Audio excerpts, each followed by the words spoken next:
I'm going to show you how you can withdraw money from MoonPay onto your bank account. Now, to do that, you will need to sell your crypto, right? So the first step is to visit moonpay.com/sell.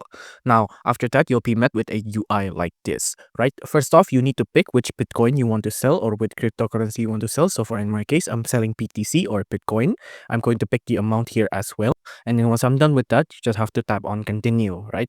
Now, after that's done, you need to enter in your email. So for example, mine is john2.example.com.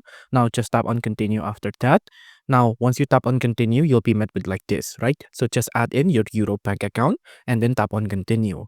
Once that's done, let's just wait for this and then create your sell order here, right? So your withdrawal method is a Euro bank account. The base cost is around 28 euros and there's fees as well. And the total is around 24 euros. Now, you just have to tap on sell now there.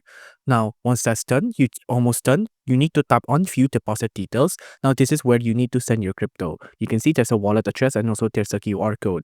Now, you need to send 0.011 BTC to the following address. That's because I wanted to withdraw 0.001 BTC and I need to send it to this deposit address so we can process the order. Now, once that's done, you can see your transaction is complete and then that's it. We're done. Your money should be into your bank account in a couple of business days.